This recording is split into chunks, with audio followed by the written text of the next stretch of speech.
We're going to try to change things up a bit. We are going to try out a new draft strategy. We are going to be drafting legitimately all offseason. I plan on doing at least 200 of these drafts on the live stream.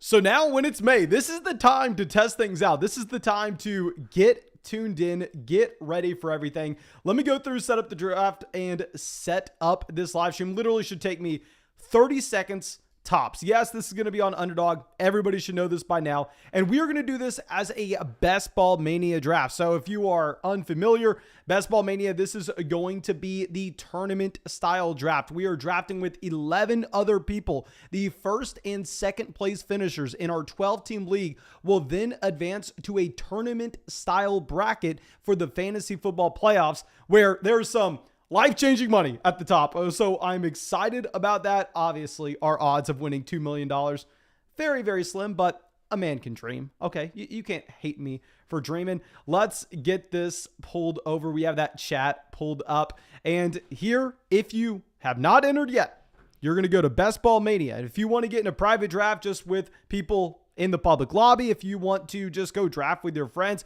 it doesn't really matter. We are also going to be doing these private drafts down here if you don't want to have to deal with the tournament style at the end. I like the tournament style at the end. I like to see the prize of 2,000. Ooh, or wrong button. 2,000 to first, yada, yada, yada. Let's enter in here. I'm sure this will fill very quickly. We have 8 spots available. So if you are wanting in, make sure you run over to Underdog Fantasy. I'll send the link out in the live chat, but we have 7, 6.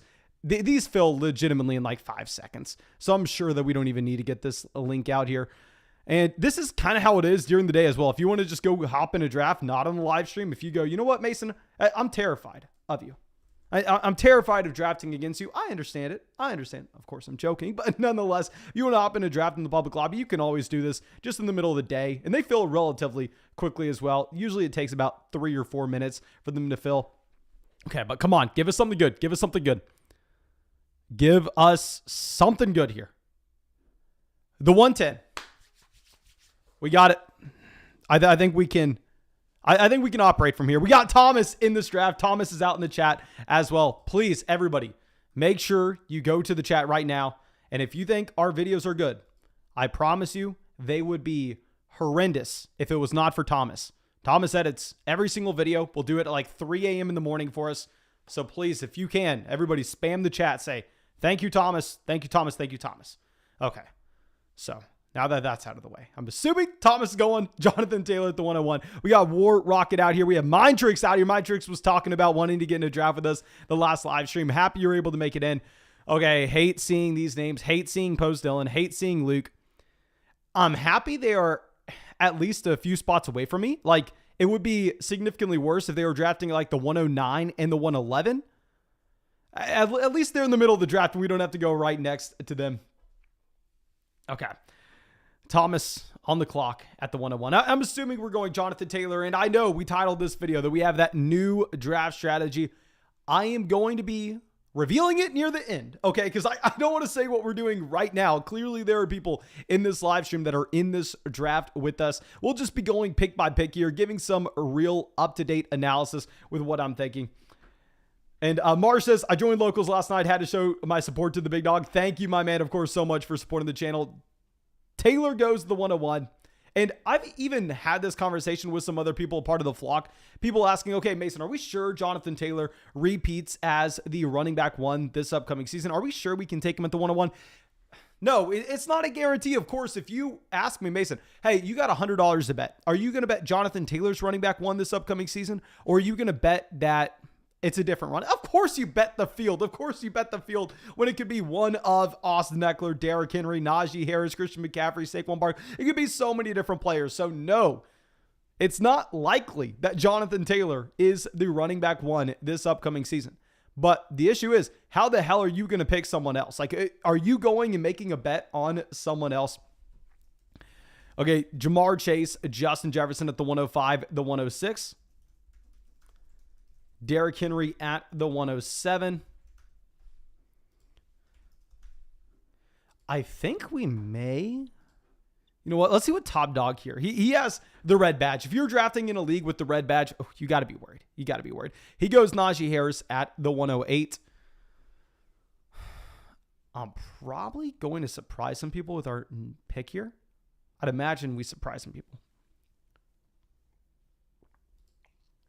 Okay, no, you have Dalvin going. Okay, we're going to take Stephon Diggs. I legitimately think Stephon Diggs could be the wide receiver one this upcoming season. Nobody is betting against the efficiency of the Buffalo Bills offense and the fact that they just want to throw the ball as well over and over and over again. And obviously, there are a ton of people talking about the fact that you have Emmanuel Sanders, you have Cole Beasley leaving, opening up so many targets in this offense. People want to go all in on Gabriel Davis. Hell, what happens if Stephon Diggs just gets a Cooper Kupp type target share this upcoming season in the Buffalo Bills offense? I think Stephon Diggs could easily be the wide receiver one in fantasy. Now, no, I can't rank him there, of course, but whenever we have the opportunity to take him at the end of the first, I am jumping on that as fast as possible. Like, I think there's a tier of 4 wide receivers this season. You know, Davante Adams was my wide receiver one last year. Not only was he my wide receiver one, he was my most drafted player in the first round because I was taking him as high as the 103. Love me some Davante Adams. He has significantly more target competition this upcoming season. Worst quarterback play as well. So I don't even think he's in the same tier as Diggs, Jefferson, Chase, Kupp. Like, I don't even know if I've taken Davante Adams in a single one of these drafts. I don't know if I would have taken him if he would have fallen to us in the beginning of the second round. Okay, but now, oh my gosh, this could not have started better. This could not have started better. We're going Joe Mixon here. We get the Stephon Diggs, Joe Mixon start at the turn. Oh my gosh. I honestly thought about going Mixon at the 110. Y'all know Mixon's a running back that I have ranked as that top 10 option this year easily. If you're looking at the amount of plays per game that the Cincinnati Bengals ran last year, the pace of play is actually most likely going to go up, especially with the efficiency of this offense. And I mean, if you kind of think about it, if you're the Cincinnati Bengals, hell, you want as many plays per game as possible. When you have Higgins, when you have Chase, when you have Burrow, when you have Mixon, you're going to have such an efficient offense, especially with the upgrade of the offensive line, that you don't want to be the Miami Dolphins to just slowing everything down and hoping that you get a turnover or two and you can swing a game where you're an underdog. No, the Bengals are going to be favored in a lot of games this upcoming season. You want to push that pace of play. I'm excited about Mixon here at the 203. I think if we're looking at this group of running backs, he's in the best offense. And at the same time, he has that Ezekiel Elliott level profile of being that 3-down workhorse. Now, of course, in the playoffs, it was concerning that he was not used as a running back that was getting every single snap on third downs. I think some of that has to do with pass blocking, but still, running back one this past season, he was. Y'all know our most common start last year in drafts was Davante Adams in the first, Joe Mixon in the second. Every single time, very rarely do I think you're going to be able to get Joe Mixon in the second round now, unless you're getting him at the 201, maybe the 202. At the 203, I'm very happy about it.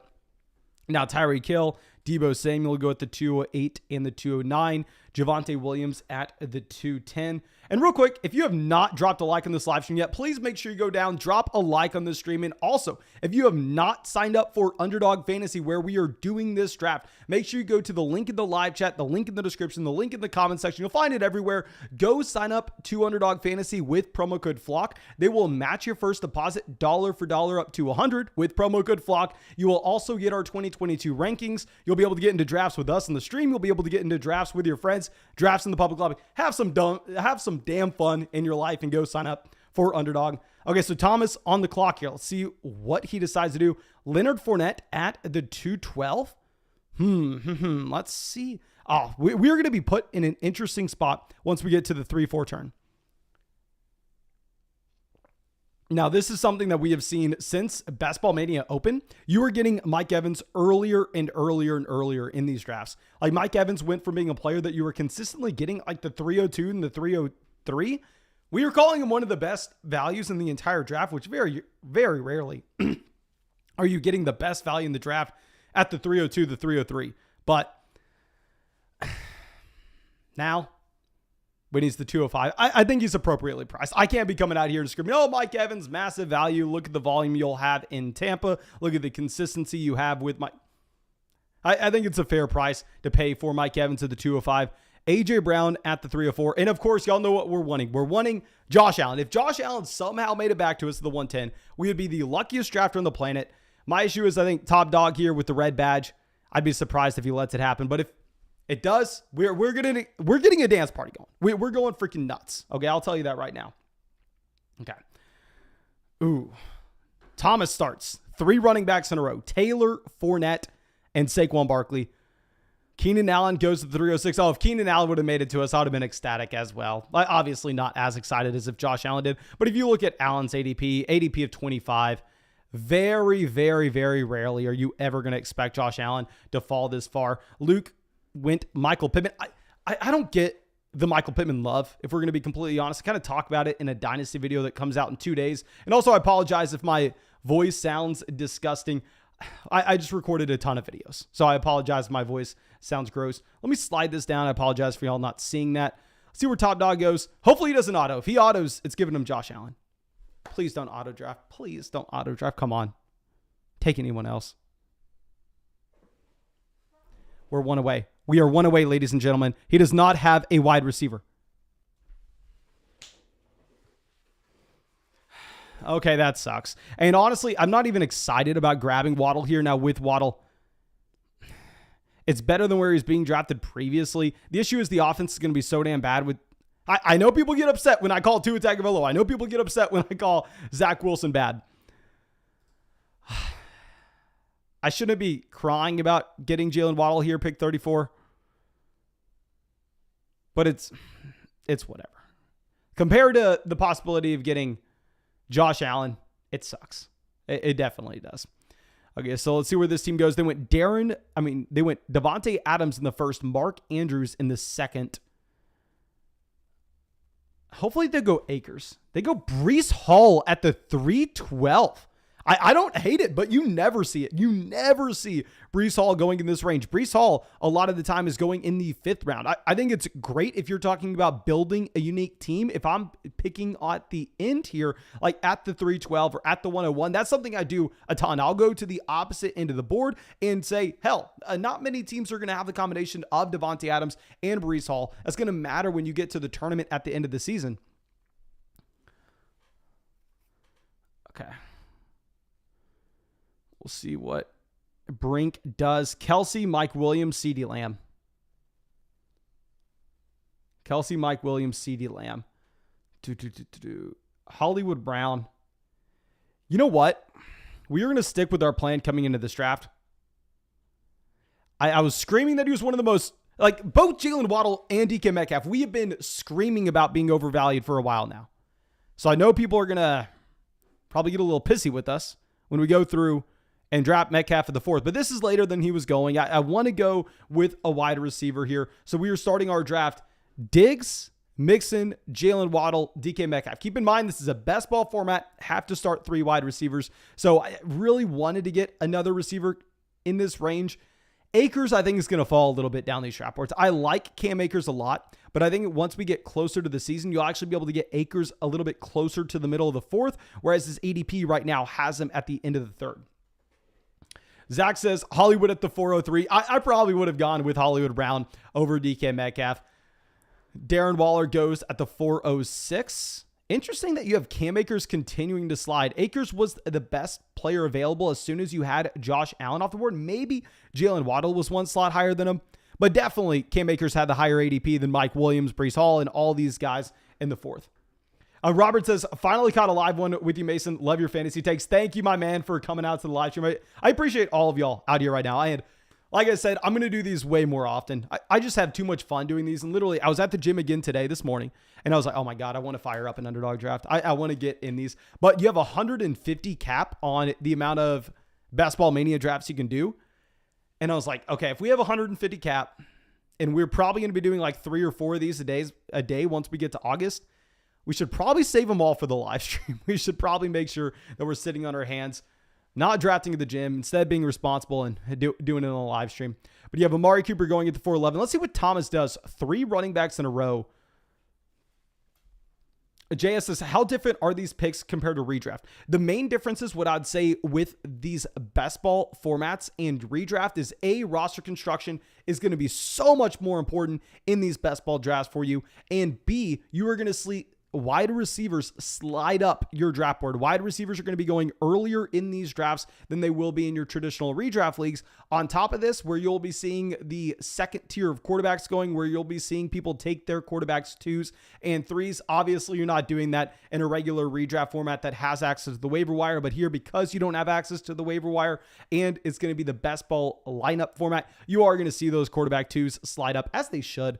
David Montgomery goes at the 502. We are so far away. I can't even root for anything. I mean, once Allen goes at the 309, my day is ruined. I'm very upset after that. Okay, Little Pacific says, I think Rashad Higgins is going to win leagues this year. I think he'll be the number 1 receiver for Carolina. What do you think? I think there's a 0% chance of that happening, my friend. Okay, so Matthew Stafford at the 503 for the Cooper Kupp team.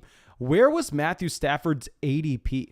Let's find that out. Matthew Stafford had an ADP of 51. Yeah, my man, Roar. I know wanting to go out there and get those stacks. Trust me, I get it. But here, you can get Stafford at the 6-7 turn almost 100% of the time. There's no reason to be taking Stafford here at the 503. Yeah, I really don't like that selection. I understand wanting to go get the stack with Cooper Kupp here, but you got to wait. Keep in mind, this is going to be that tournament style. There are going to be a lot of other teams that have that same stack, but they were able to get Stafford instead of having to take him here at the beginning of the 5th. They were able to take him at the beginning of the 7th. So you are in a pretty tough spot compared to the rest of those teams. Okay, so you have Josh Jacobs going at the 507. I know a lot of people got mad at us earlier for going ahead and I don't want to admit it, but we took Antonio Gibson over Josh Jacobs. I know a lot of people got mad at us for it. I probably still stand by it. Okay, let's see where Top Dog goes. He goes Juju Smith-Schuster. Cortland Sutton goes, thank you, God, for not even having me think about that. And now we're going to be going Lamar Jackson. Very rarely is Lamar actually making it to you here at pick 58. He has an ADP of 45. We are getting him after Matthew Stafford. And hopefully people don't have to be mean to us. Hopefully we're able to get that stack with him on the way back around. Of course, we would have been more excited about it if we were able to instead get Mark Andrews, Rashad Bateman, and Lamar Jackson. It is what it is. And no, we are not able to get the stack. I'm still fine with Lamar Jackson without the stack because this is a quarterback that will primarily get there based off his rushing upside rather than the passing volume. Like someone like Matthew Stafford, I really only think that he hits if you have a massive Cooper Kupp season, if you have a massive Allen Robinson season, but that's not necessarily going to be the case here. So you know what? I want to continue with our strategy. Antonio Gibson's appealing. We took him at the beginning of the 6th in another draft. But I want to continue with our strategy, what we are trying to implement. We are going to go receiver here again. We're going to get Michael Thomas as our wide receiver 4. And yes, there's a ton of risk with the Michael Thomas draft pick. I am less excited about getting Michael Thomas here in the 6th round after Jarvis Landry signs. I think A, they play a little bit of a similar role in terms of where they run routes on the football field. And B, I'm worried it may not be a good indication of his actual ankle health. Yet at the end of the day, nut up or shut up when it comes to a draft that is $2 million to first place. You're either swinging for the fences, because if you go down to lay a bunt, you have no shot. Like, we're trying to hit home runs here.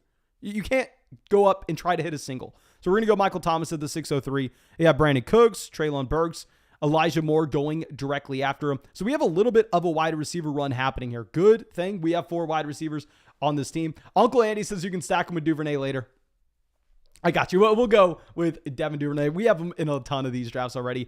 Burrow goes to the 607. That's good for us. That's music to our ears. When you have Lamar Jackson, when you have one of these elite level quarterbacks, we kind of want to see these guys going directly after. We got to see Burrow going off the board. I guess after Burrow, you probably don't have another quarterback for quite a while. Actually, no, Jalen Hurts, Tom Brady, Russell Wilson, they're all here. If those guys are off the board by the time we get back up, we're loving life. Okay, Antonio Gibson finally goes at the 609. Let's see the team that was able to get Antonio Gibson at the 609. They have McCaffrey, Dobbins, Gibson at running back, Debo, A.J. Brown at receiver, Kittle at tight end. Let's see if they get Jalen Hurts making it back to him. If they get Jalen Hurts making it back to him, where they're able to stack with A.J. Brown. Like, I'm not a big fan of A.J. Brown. I'd say there in the middle of the 3rd round, like, it's fine. I still probably prefer Keenan Allen. But hell, I mean, if you're able to get the stack with Jalen Hurts, you're probably a pretty happy guy. Okay. So Riz says, I got Antonio Gibson at the 6'10 yesterday. I think he actually is a little more value than that. Yeah, if you have Antonio Gibson here going at the 6'7 turn, of course, you have the question marks surrounding what the coaching staff actually thinks about him, the role that they want him to have in the receiving game. And on top of it, why are they bringing in Brian Robinson? Are they worried about the fumbles? There's a lot going on there, but I think I am fine with Antonio Gibson at this 6'7 turn. Okay, Thomas on the clock. Thomas has gone Jonathan Taylor, Leonard Fournette, Saquon Barkley, Jerry Jeudy, and Terry McLaurin. Very balanced team so far. I have no idea what I would do if I were Thomas. I guess you have Darnell Mooney. Oh, yeah, he goes Darnell Mooney. Darnell Mooney and DeAndre Hopkins. Ooh. I do not know what's going to be available to us on the way back around. And you know what sucks? We're probably not going to get all those quarterbacks off the board. Because let's say this team here decides to go Jalen Hurts to stack with A.J. Brown. There are still two of those quarterbacks sitting at the top of ADP with both Tom Brady and Russell Wilson. And you have a team here with Roar Rocket, Matthew Stafford. You have a Justin Herbert team. You have a Joe Burrow team. Oh, Jalen Hurts goes to the 702. That's good for us. That's good for us because now it gives us the option of having Gallabrain go with a Tom Brady, go with a Russell Wilson. And if that happens, then we could potentially get Luke going with that last quarterback in the tier before he gets back to Cop. Sky goes at the 703. Brandon Ayuk at the 704. Okay, so you have wide receivers flying. Dear God, wide receivers are going off the board. TJ Hawkinson at the 705. Let's pull this up. We are 5 picks away. 5 picks away. The players that have fallen the most, according to ADP, Elijah Mitchell, Tom Brady, A.J. Dillon. It's not close. Dillon goes Russell Wilson as his second quarterback here. He didn't have the stack either. Hunter Renfrow goes to the 707. I think we've played this beautifully. See where Top Dog goes. Top Dog, Mahomes. He took Juju for the stack. He has 4 wide receivers. Najee Harris is his cornerstone running back. Where's he going to go? He goes A.J. Dillon. Elijah Mitchell goes right there. I'm going Adam Thielen. We're sticking to our plan. We're sticking to our plan. We are not deviating. We're going to go Adam Thielen, a wide receiver 5. We're doing this because the best ball format. We're doing this for the spike weeks, the upside that we could have at the very end of the season in that playoff tournament setting. Load up Adam Thielen, not really too interested about any of the stacks. I mean, if you think about it, we have Lamar here. So if this team really does anything, we are going to need Lamar Jackson to go out there and be that top 3 quarterback at the end of the season. Regardless, maybe we take the security blanket of Kirk Cousins a little bit later on. You have Dak Prescott going at the 7-11. Dak going ahead of Tom Brady here. Interesting, but I mean, I understand it. I'm assuming this is the team that took CeeDee Lamb. Yeah, they took CeeDee Lamb at the 202. Clyde Edwards-Helaire goes at the 712.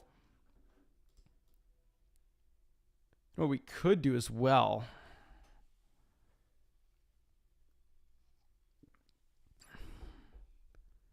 Oh my gosh. Dalton Schultz goes at the pick 85. I feel like we may throw a wrench into things here. Of course, we would never do this in a regular league. We can say this out loud because he can't go Tom Brady. Tom Brady has an ADP of 72. We're talking about building unique teams. The issue is what odds do we have to stack Brady later on? I mean, Russell Gage won't make it back to us. Could we go Tom Brady here? He's 15 picks behind ADP. Obviously, everybody's screaming that doesn't. I think we can do it.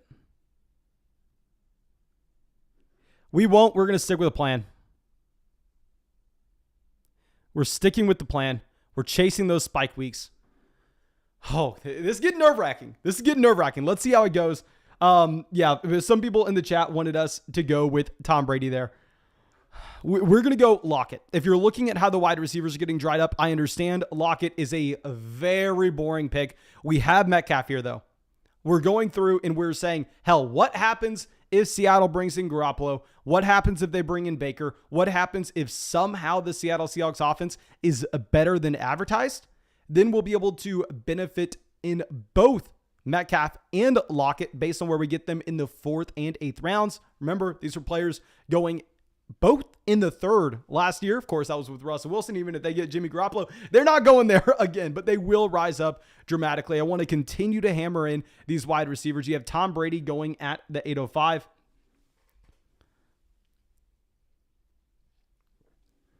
Uncle Andy says, take Geno late and get that stack. I'm probably not doing that. I'm not taking Geno Smith late. Let's see. After Tony Pollard, you have Chris Olave going at the 807. I also kind of considered going Olave. I mean, if you were looking at Chris Olave, this is a wide receiver that we would have paired up with Michael Thomas in a very similar light. There, I would have been comfortable going ahead and taking Jameis Winston as well. Garrett Wilson goes to the 809. We made that dynasty video today. Had a lot of people upset talking about ownership with the New York Jets and how I'm afraid that from a top-down perspective, it's just a dysfunctional organization. I'm worried about their pass catchers, especially with the fact that I don't believe Zach Wilson to be a particularly talented quarterback. But with all that being said, Garrett Wilson to the 809, love the value. I was really just talking about now thinking Burks needs to be ahead of him. I think that's what was the point of the video. People lost their minds. But if you're getting Garrett Wilson to the 809, fantastic. Love that value. And really quick, if you have not done so already, go down there, drop a like. We just passed 100 likes in the live stream. Of course, thank you so much for everybody who has done that already. Now, we have Damian Harris at the 810. I actually had Damian Harris making it back to us like in the 10th round yesterday. It was ridiculous the value I had on Damian Harris. I will say I made the mistake of I took a double stack with Devontae Adams and Darren Waller just for the hell of it, just to try to go through and create that build. We had that stack. I loaded up Derek Carr in the queue just so I didn't forget about it later. And yeah, timer ran out on me as I was debating. And we autoed Derek Carr like 2 rounds early. So it negated the value that we were able to pick up. You have Christian Kirk, Michael Gallup going here at the 812 and the 901. Thomas is gone with the 3 stud running backs, Taylor, Fournette, Barkley. And from there, just hammering in wide receivers, Judy, McLaurin, Mooney, Hopkins, Kirk, Gallup. You have double tight ends going off the board with Goddard and Dawson Knox. Something that I think I've been making the mistake about lately in these drafts, I think where I've been drafting 2 tight ends, I think a 3 tight end build makes the most sense. Like, once we wait this long, in past drafts, if we've been able to pull off like a Gronk and a Cole Kmet, I've been saying, oh, no, we're good at tight end. In reality, looking into it, I think it's a very bad play stopping there at 2 tight ends because one of those guys, if they do spike up with that random touchdown, they can slide into your starting lineup. So I think it has been a massive mistake for us to go ahead and stop drafting after 2 tight ends. It is what it is, though. We can go through and start grabbing 3 of those guys. Okay, so top dog on the clock. We have no chance at any Packers later, do we? Marquez Valdes-Scantling at the 908. I don't want to let this guy just wait this long and get... Oh, and Rodgers goes anyway, so we're fine. Okay, spam the chat right now. We did this last time, and I botched it.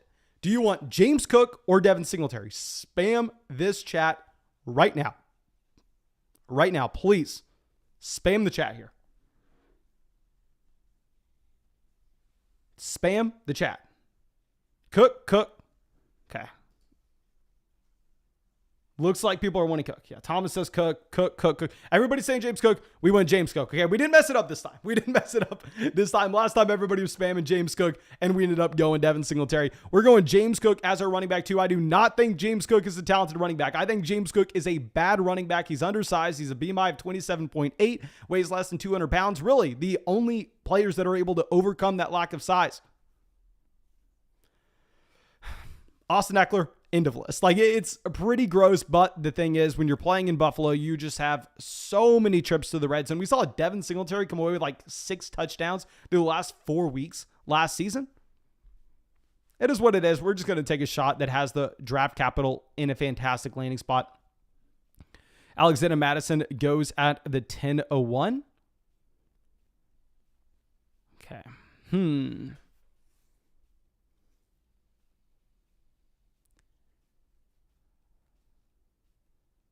I think I'm giving y'all another option here. Spam the chat right now. Okay, Gordon's gone. Spam the chat. Edmonds or Claypool? Okay. Hurry it up. I'm fine with either. We have 6 wide receivers on this team. We've already gone through and we've already, I think, completed this strategy, going with the hero running back with Joe Mixon at the very top, then loading up with stud receiver, stud receiver, stud receiver. Everybody's spamming Edmonds. I know people are probably uncomfortable looking at our running back pool, but we'll go with Chase Edmonds here at the 10:03. I'm kind of fine with going either guy. We could have continued to push the envelope at receiver, but I think we did what we accomplished. I mean, I think we accomplished what we sought out to. I wanted to go through and I wanted to try to stack up that wide receiver core, push the envelope at running back, because what's going to happen is once we get closer to the beginning of the season and we have those training camp injuries and we have that clarity, you are going to see these running backs fly up and down draft boards. Wide receivers are going to maintain a relative, I want to say, consistent mark from this point to the beginning of the season, because even if, say, all of a sudden you have that's probably a bad example, but say in the case of Garrett Wilson, you have Corey Davis going down with a torn ACL during the preseason,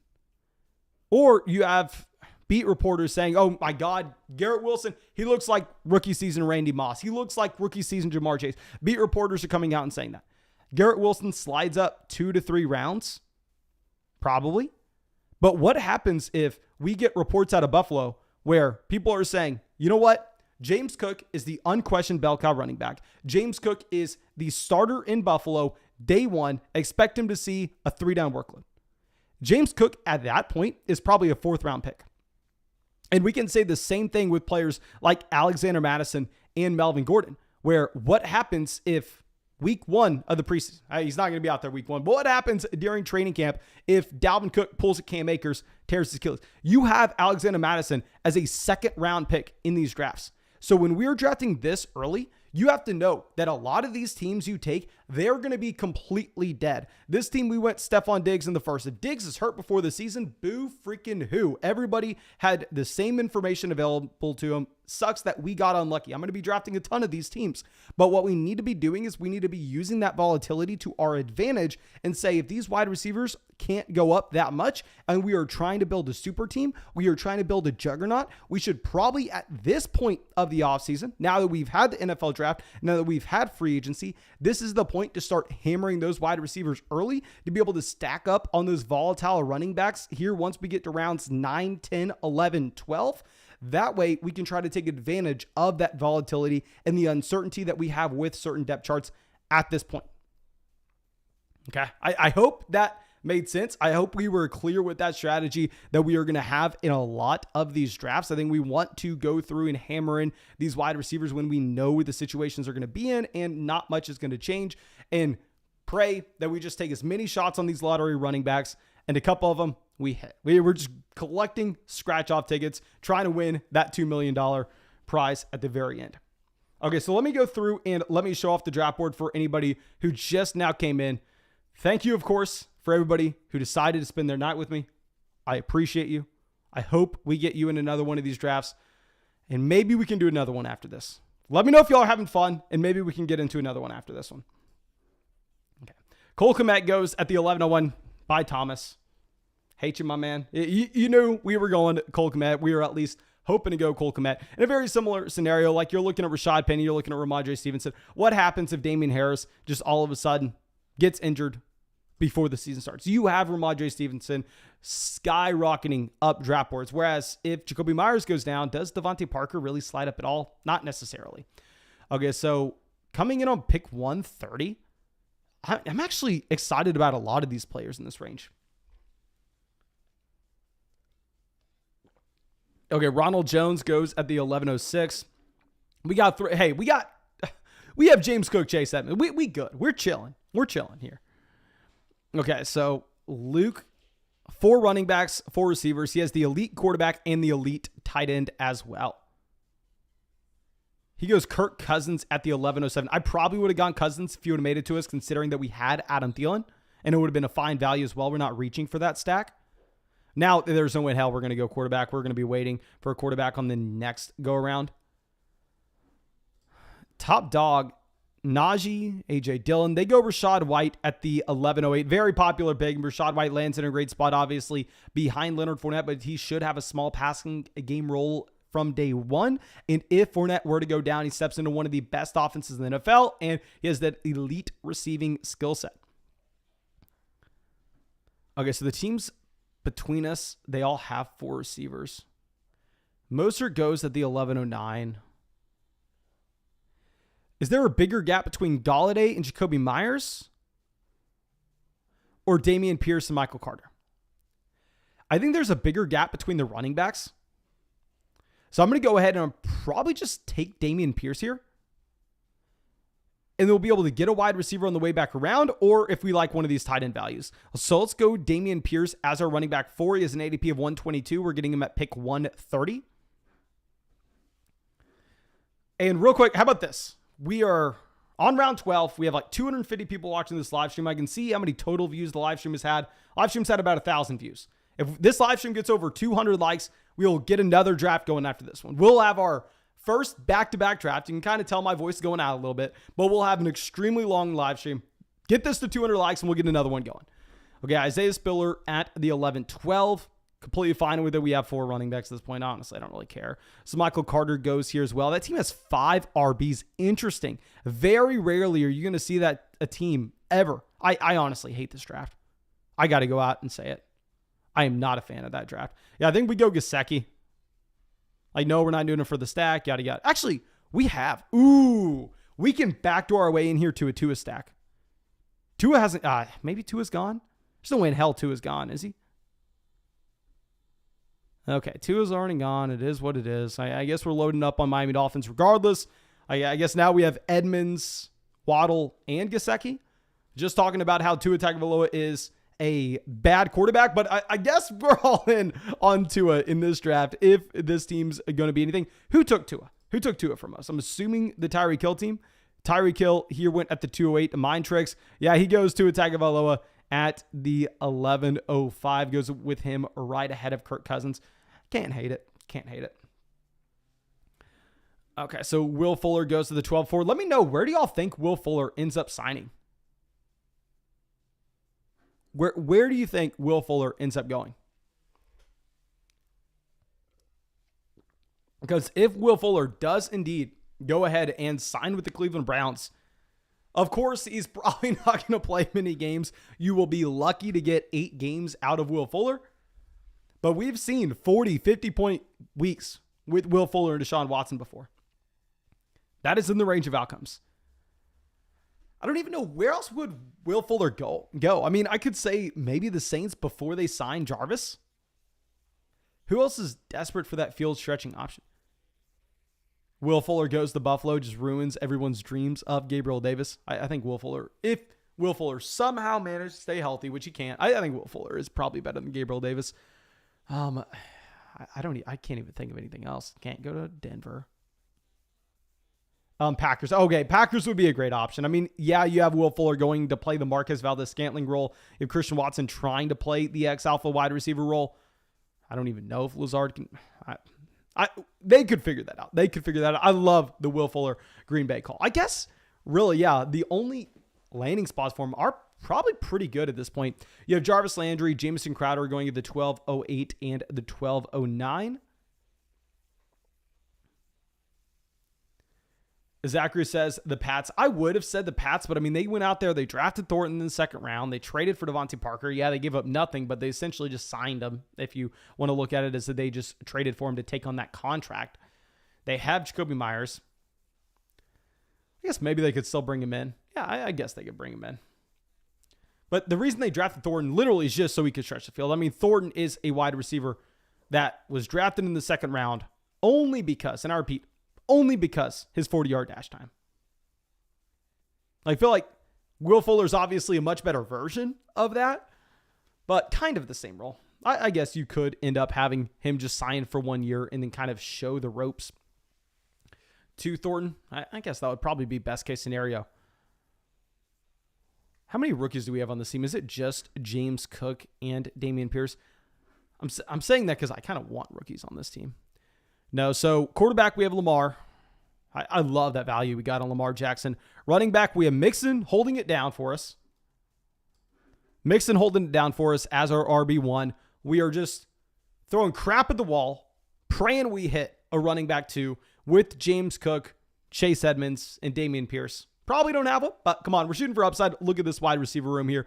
Wide receiver, we have Stephon Diggs, Jalen Waddle, DK Metcalf, Michael Thomas, Adam Thielen, Tyler Lockett. Tight end, we have Gesicki. Thomas goes David Bell at the 1301. So coming back around to us, if we were to talk about quarterback stacks, I guess we could possibly go Winston, stack Winston with Michael Thomas, get Callaway in the last round. This team here, I think this team's been on auto the entire time, or close to it. Let's see. Do they go Myers? Yeah, I think this team's on auto because they had a crazy amount of running backs compared to wide receivers. And very rarely are you seeing that from a team that's actually drafting. George Pickens goes. I would have loved to have George Pickens coming over to this team. Albert O goes at the 1304. James Robinson, the 1305. We have a very balanced team. I kind of want to go with another receiver. But if we're looking at wide receivers that are available to us, Chark, Jefferson, Corey Davis, KJ Osborne. It would have been real interesting to go Osborne if we were able to get Kirk Cousins and we had Thielen, Osborne, and Cousins. Jalen Tolbert goes at the 1306. Tolbert has just been going higher and higher in these drafts. Like Lawrence is obviously falling a ton. ADP of 146. If we're looking at him, yeah, every team before us has 2 quarterbacks. If we were to go with Lawrence, we'd be getting him at pick 154, 8 picks behind ADP, but we don't have a single Jag on our team. So it kind of seems bad. But the issue is, God, these wide receivers are just freaking gross in this range. Lawrence goes the 13th. Watson, I guess if you wait, yeah, if every one of your quarterbacks is after pick 100, I guess you can go 3. I was thinking if you had Watson, maybe you only wanted 1, but it is true that you could be looking at a decent amount of time without the man. Oh, dear God, what are we doing? What are we doing? Winston, we could look at on the way back around. I feel no reason to draft him here. Like, this team's going to have to go 2 receivers. This team that has 4 wide receivers, I'm assuming they know what they're doing because they do have an experience badge.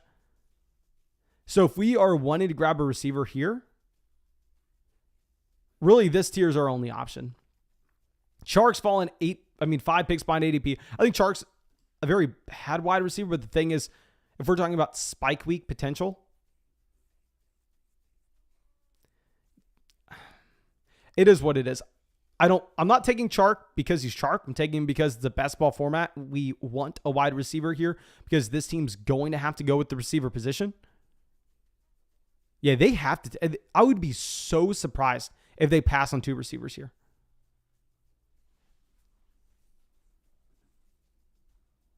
They go Zach Wilson. They have Breece Hall, Michael Carter, and Zach Wilson and Alec Pierce. And he minds. I guess we're just going to go Winston. Quarterbacks we could get later. Tannehill, Daniel Jones, Mac Jones. Yeah, we have no stacks regardless. We're going to go Winston. It's not like I'm dying to have any other player in this range.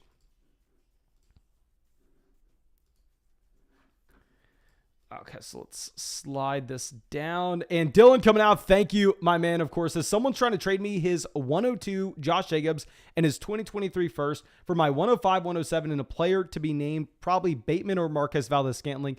Is this... Oh, my God. Yeah, you're accepting that. Like, if you're looking at the 105, 102, kind of the same thing. I mean, you're getting Drake London versus someone like either Treylon Burks or Garrett Wilson.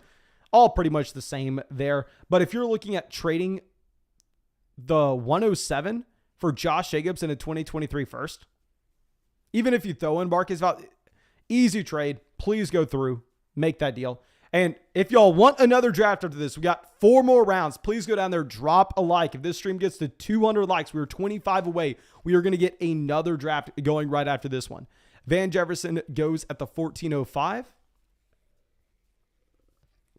God, I should have filled up this water cup more. I thought we were only doing one draft. Corey Davis goes to the 1406. KJ Hamler right after. Okay, so I am happy we go with DJ Chark at pick 154. A lot of these running backs are going to be about the same that we are looking at the 15-16 turn. And let me know if y'all want to do a private draft if we do another one, or if y'all want to do a best ball mania. So a private draft is going to be a 12-team league. There's the 10% rake, but outside of that, all the money just goes to first, second, I believe, and third place. Whereas with the best ball mania drafts, obviously you have first place getting paid, you have second place getting paid, and then you have the leftover money going to that massive pot. Then you have the tournament style at the end, which is why we're talking about stacking so much and why it's incredibly important. Okay. So Noah Fant goes at the 1409.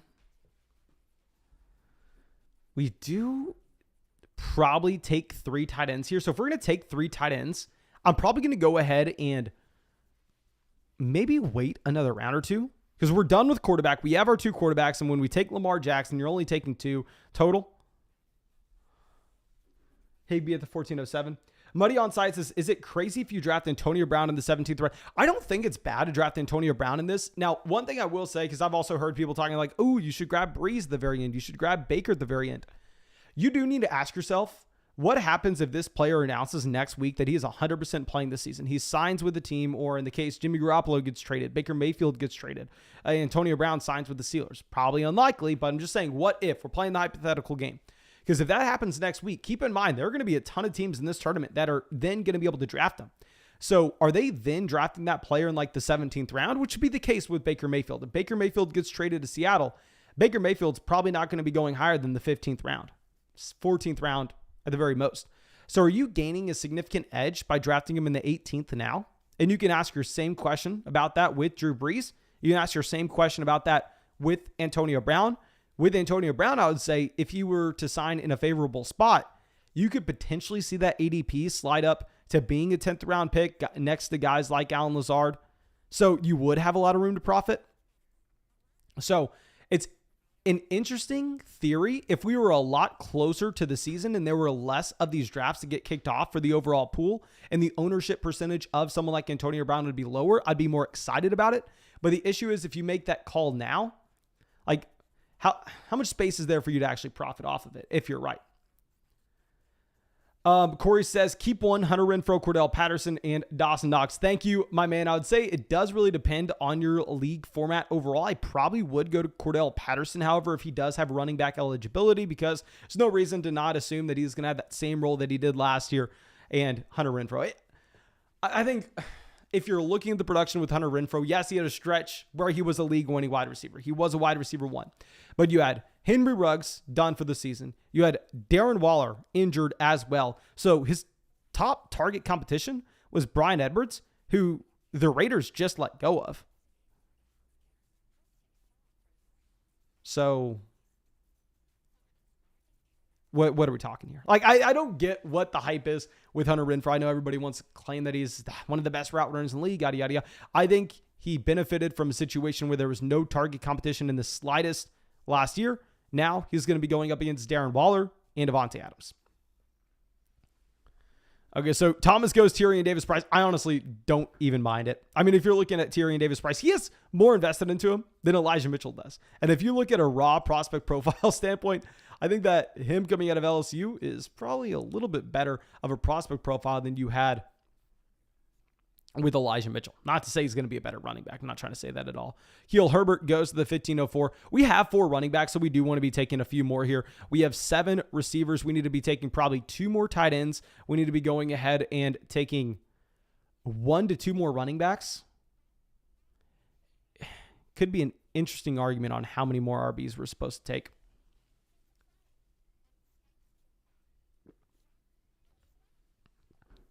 Okay, so Luke on the clock.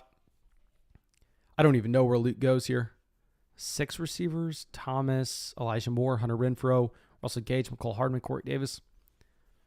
Yeah, so 3 wide receivers in the top 100 picks. 4 running backs in the top 100 picks. I don't know what I would do if I was Luke. Sammy Watkins, I think maybe that was an auto. Top dog here has 4 RBs. If we were to take a running back, I do have someone in mind. If we were to go RB. However, if you look at the teams between us, Jamal Williams goes. Yeah, so Brink has 5 running backs. I think he's unlikely to go with one.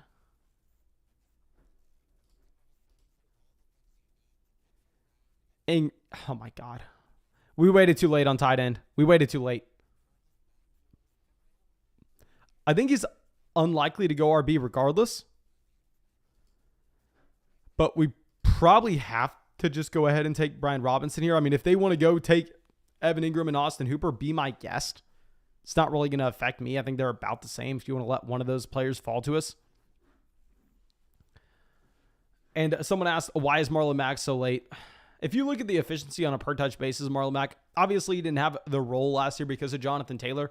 And also, if you look at the contract by Houston, I think you really have to be worried about Marlon Mack with that torn Achilles. Like, I'm less worried about Cam Akers because Cam Akers came back so much sooner. So I think Cam Akers does have a longer runway to get going for this upcoming season than what you're going to see with Marlon Mack, because Marlon Mack just looked like he was done last year. Okay, so we go Brian Robinson with that pick. I think here, Keontae Ingram goes to the 1608. Evan Ingram is so bad. He is unspeakably bad. I think we probably have to draft,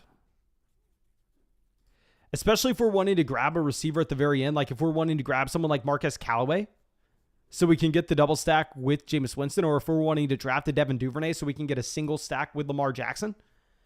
I think we probably have to go ahead and take a tight end here. We're going to take one more tight end at the very end of this draft.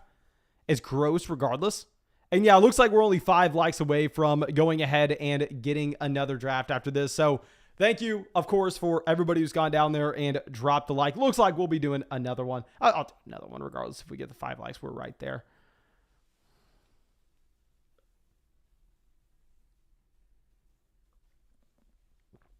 Okay. So AJ Green goes at the 1604. Mark says, why not Taysom? Big thing is, if you're looking at Taysom Hill, like how he could get there is you could see Taysom Hill get there in terms of goal line, rushing touchdown in the final 3 weeks, or you could see Taysom Hill get there by Jameis Winston getting benched. I think that's very unlikely given the fact that they signed Andy Dalton. And also with this team where we do have Jameis Winston, I'm going to be less willing to go make the Taysom Hill bet saying, oh, okay, well, yeah, Jameis Winston gets benched. Taysom Hill could be illegal. Like Jameis Winston gets benched. This team probably doesn't have a shot. I mean, if we're missing out on that Michael Thomas production and we are going to be at the same time missing out on our second starting quarterback, I don't necessarily think it's a good idea to be taking both Winston and Taysom Hill on the same team, because I don't necessarily think that Taysom Hill is all of a sudden going to be able to turn into a great receiving tight end. I think maybe he could be used in red zone packages and as a standalone play on a team where you don't have Winston, that could have value. But outside of that, I'm probably not that interested. And apparently someone says, yeah, Taysom Hill was already drafted, I guess. Taysom Hill was taken in the 13th round. Kid Kat says, can you show the start of the draft? Yes, sir. Let me go ahead and show that. What I'll probably do also is just go ahead and queue up the next 2 players that we want and get another one of these started, because I'm sorry, but my voice is killing me. I'm sure y'all heard that at the beginning of the stream. We worked into it. Now I can actually speak. I swear to God, Mac Jones was going earlier than this last year. And with Mac Jones, this is a player that was the best rookie quarterback last season. So that is kind of funny. We're going to go ahead. We're just going to queue up our 2 players. We're going to need a tight end and a wide receiver.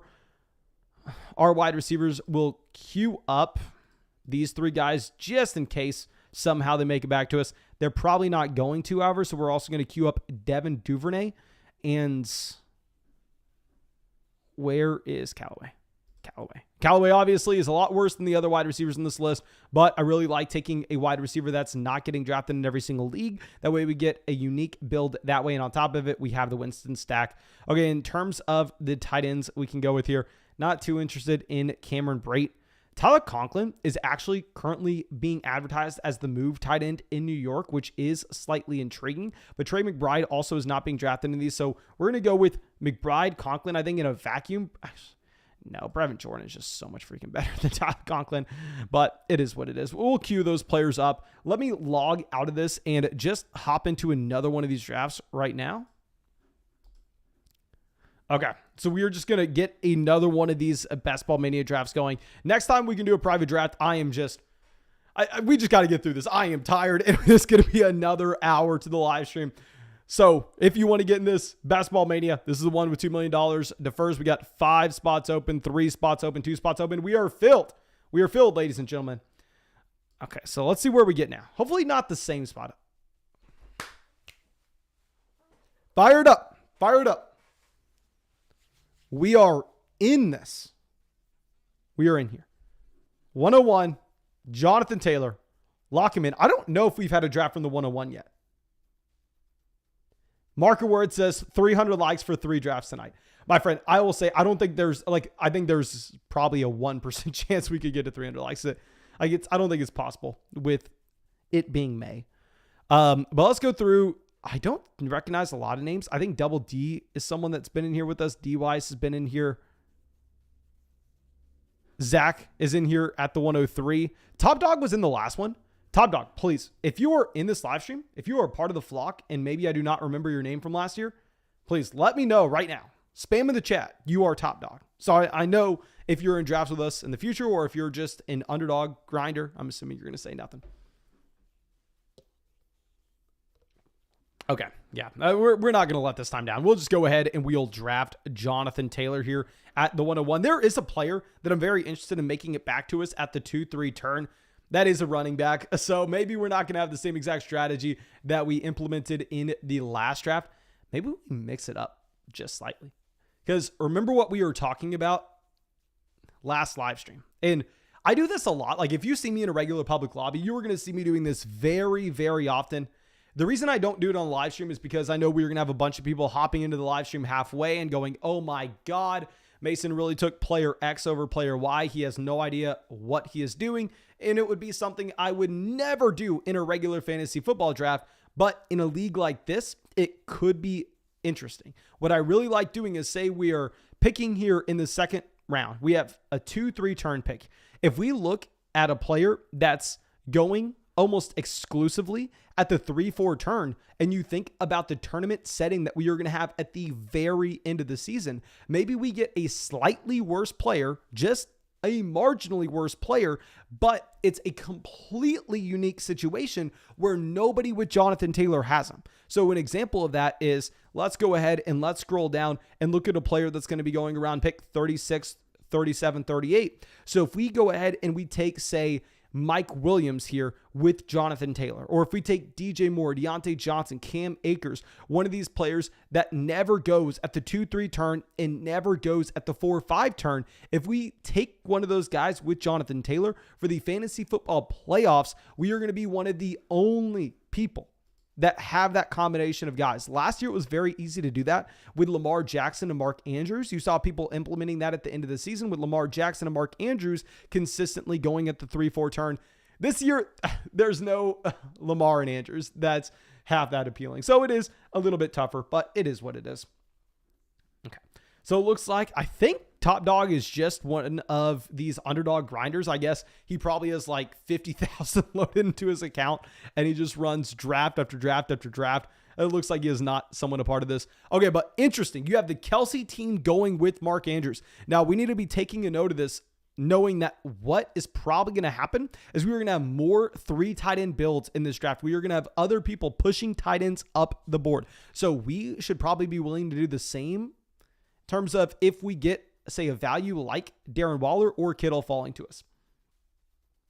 Stanley says, I miss fantasy football. I will say, because y'all know, it's not like I ever turn on an NFL game and go, ooh, let me see the jump cut that Dalvin Cook had in week 2, and let me try to use that for where we rank him this upcoming season. Because I'll say, if someone's basing their analysis off of that, this isn't 2004. Come on.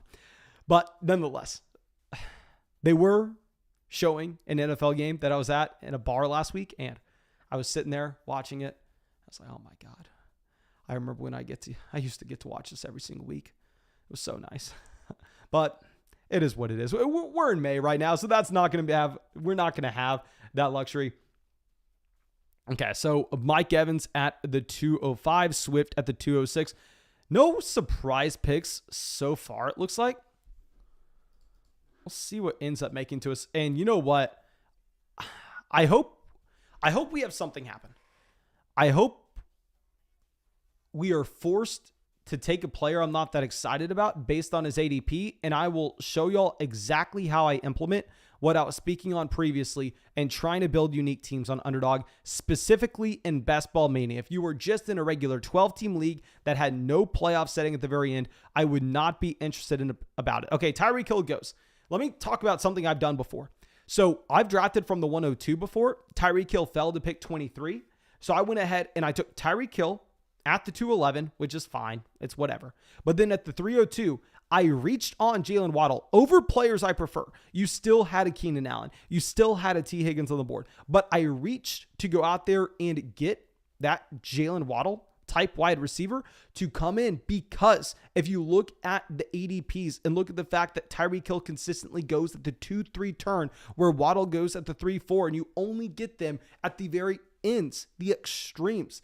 Very rarely are you ever going to see a build that is able to bring in both of those options. So now I'm not as interested about that. Do we try to zig? Yeah. Y'all know we went wide receiver heavy last time.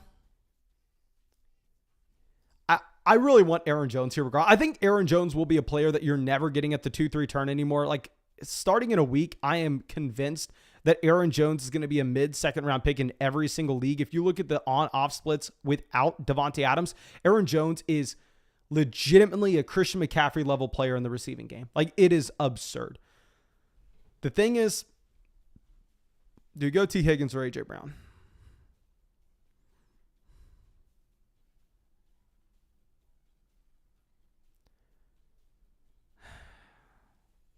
I don't like it. I'm not excited about it, but we're going to try it. We're going to try running back heavy build. We're going to go Aaron Jones, Javonte Williams here at the 2-3 turn. Like I said, not excited about it. I don't like it, but we are going to be running so many of these drafts that I think we almost have to try everything at this point. I think we want to try everything. Thomas did the same thing last draft. You see him in the chat saying that now. Let's go through. Let's try it. See how we like it. That way we can have it as a tool in our tool belt, where maybe later on, if we feel very comfortable about the wide receivers, we're able to get rounds 4, 5, 6, 7. We can go that direction. So James Conner goes to 304. That's what we need to see. We need to see running backs going off the board. Obviously, if we just have wide receivers flying, it's going to be bad. Ted says, Mason, I'm top dog, a part of the flock. Thank you, my man, for letting me know. Happy to see you out here. And I apologize also for anybody who is hopping into underdog drafts last offseason with us over and over and over again. I apologize if I do not recognize your name. Keep in mind, we've done hundreds of these drafts. I promise you I'll get better. I promise you I'll get better as the season goes on. So Josh Allen goes to the 305, and I bet you this team here with Dab K is honestly probably a little bit pissed, because I bet you one of the reasons they took Stephon Diggs here at the 106 is because if you looked at Allen's ADP, this is really where he goes at the 303 to the 306 range. So you thought that if you went with a unique build in getting Stephon Diggs at the 106, then you could potentially get Allen coming back to you in the third. Clearly, it doesn't happen. I mean, we try to have that same thing happen to us at the 110, and it didn't come close to it. Marker Word says 300 likes. You all smash the like. I'm telling you, my man, we're not getting 300 likes on this stream. We're not getting 300 likes. Okay, so Kyle Pitts goes to 309. Lindy is helping us out here. Lindy's going 3 running backs in a row: Eckler, Swift, and Saquon Barkley. Of course, you love to see it. Kyle Pitts at 309. I had that in the back of my mind saying, okay, what happens if we just go out, we take Kyle Pitts? You know what would have been, no, that would have been way too early. I was going to say if we took Kyle Pitts and Darren Waller and really just said, hell, yeah, let's soak up all the tight ends here and see what the teams in the middle have to do. But that would have been ridiculous. Glitch coming out says, I traded Noah Fant and Dawson Knox for a 2023. My man, you know this. Okay, so Glitch is coming out. He's not asking a question here, everybody. Glitch is coming out saying, Let me get my question highlighted, so I can just come flex on everybody in the chat. That's what he's doing. He was able to trade Noah Fant and Dawson Knox for a 2023-2024 first.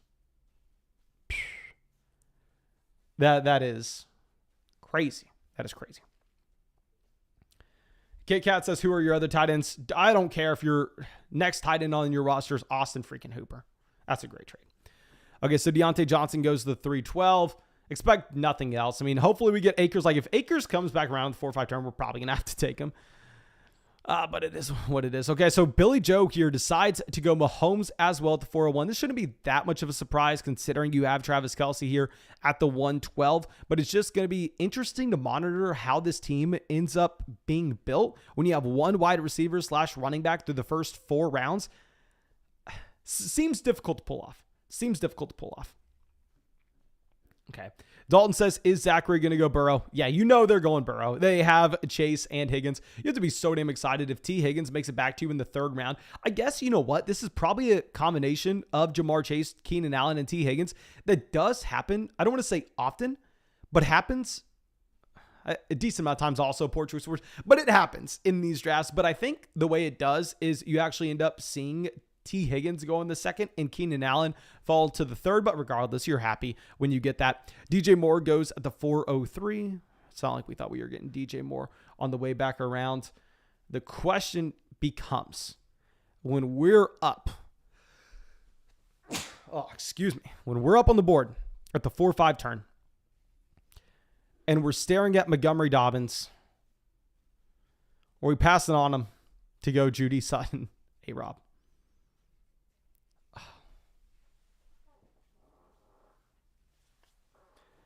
Oh my God. Thomas says, yeah, Lozaway is just donating to the bot. I would say that if it was like a, wait, who's Lozaway? Lozaway. Let's see this.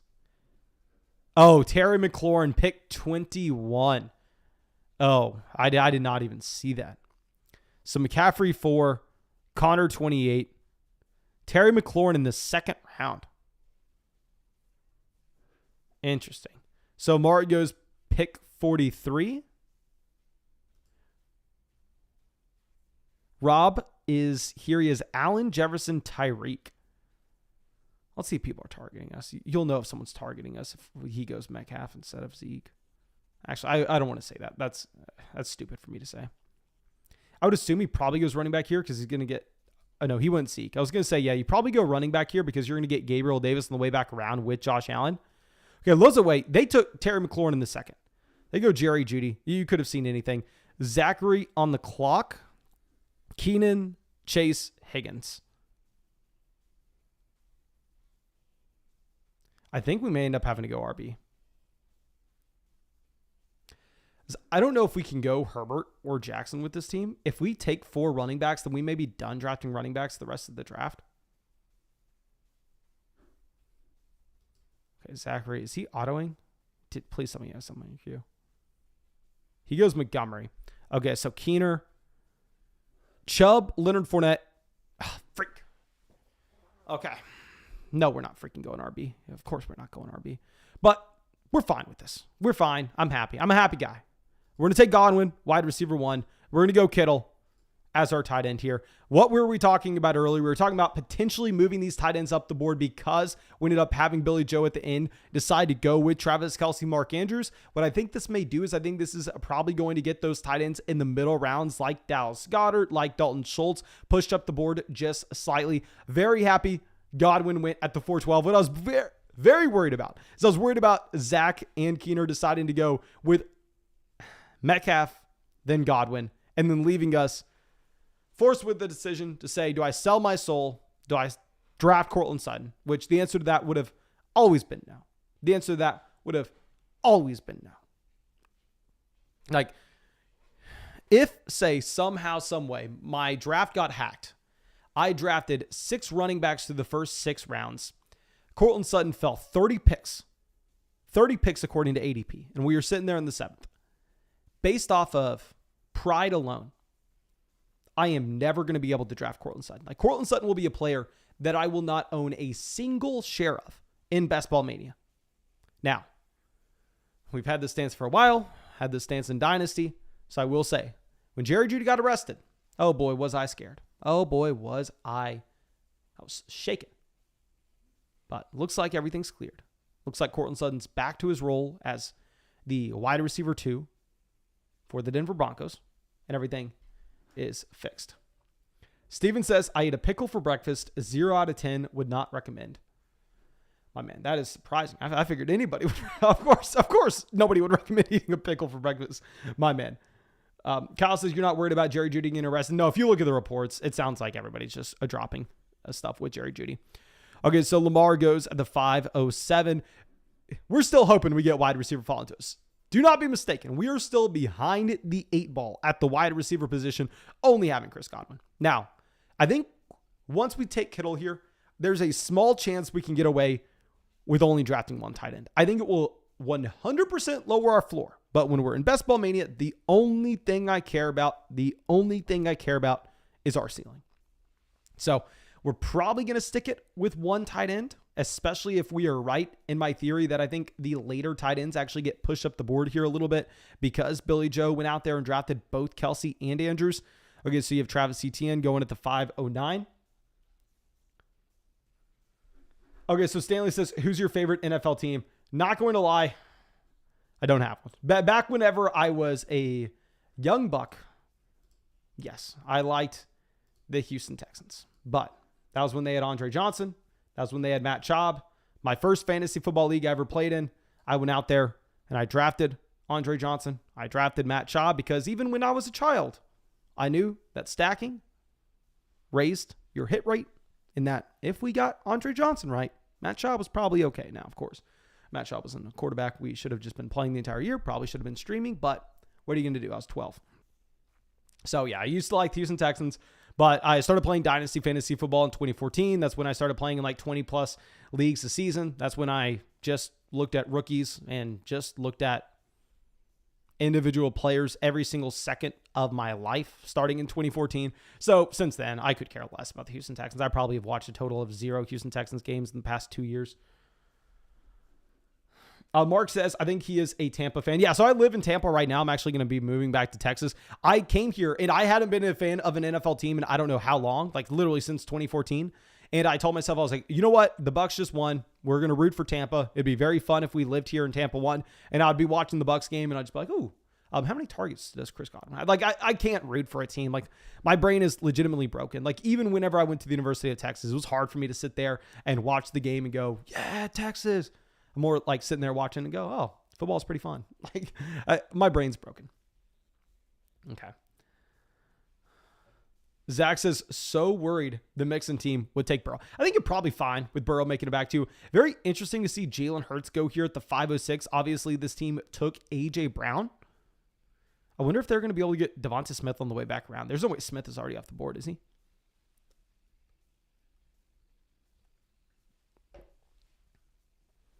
Okay, so Darnell Mooney goes to the 605. I would have been very happy if Darnell Mooney made it back to us, but the odds of that happening are slim to none. Rashad Bateman at pick 66. Okay, so we didn't take Lamar, so we can still go with an elite level quarterback if we need to. You know what's going to suck? If Hopkins is the best wide receiver available to us, we're going to be put in a very difficult position because we already have an injured Godwin that may miss the beginning of the season. So if we go ahead and take another player that we know is going to be out the beginning of the year, oh, that would be a tough thing to overcome. Okay, so Lozo Way, this is the team that can do anything. This is the team that went through and took Terry McLaurin in the second round. Every single player they've taken besides Christian McCaffrey has been ahead of ADP. They go Elijah Mitchell. Zachary, I'm assuming he goes Burrow here. He goes Hopkins. My man, I'm going Burrow. I am going Burrow. AJ Dillon, just kidding. I can't go Burrow. But I am pissed that you freaking took Kyler from us, and I was going to go Kyler Hopkins on the turn.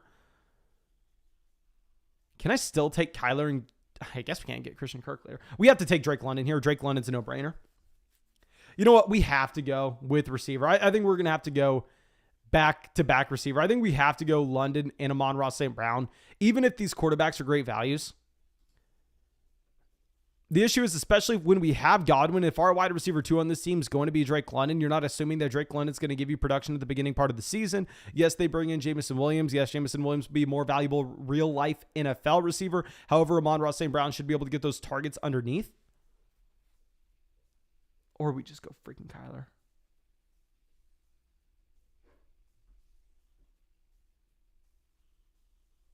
No, because the thing is, I think we could get Lance. We can get Lance at the turn with our next pick. Yeah, so we're going to go Amon-Ra St. Brown. It's behind his ADP, but I'm not excited about it. The thing is, we just had to go 2 receivers here. Looking back at this draft, like what running backs were available? Was Elijah Mitchell, Miles Sanders was the best running back available? I guess there weren't really any exciting running backs as well. Quarterbacks are by far and away the best value, but I don't necessarily think we can justify taking Kyler there without Hopkins when we are desperate for receivers at this point. Dalton says should go Burrow to ruin that guy's team. I'm not going to do that to Zach. Like, we would be going Burrow legitimately just to spite him, man. I'm not burning a $25 buy-in just to go after Zach now. I don't think Zach was trying to intentionally take Hopkins away from us. Dalton Schultz at the 705. Thomas says, try waiting on quarterback. The value shows up later. Yeah, the thing is, I did that a lot last season. Like, I went through and I just had a ton of 3 quarterback builds whenever we were able to consistently get guys like Carson Wentz, who were starting quarterbacks in the 17th, 18th rounds.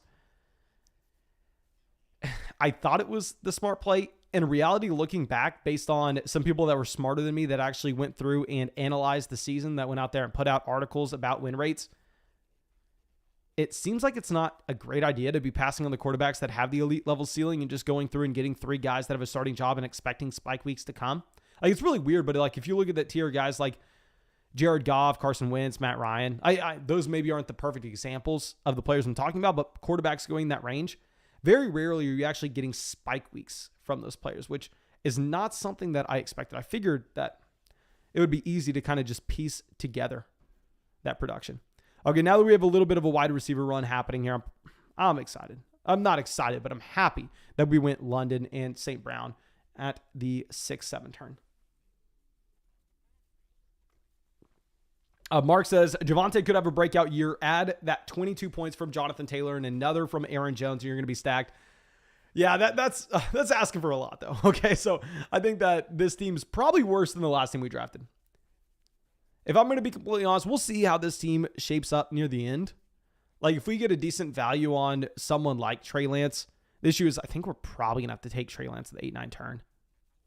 So I think it said his ADP is like 102. So probably going to have to reach a little bit on Lance. Yeah, Brady's already gone at the 704. Lockett at the 712.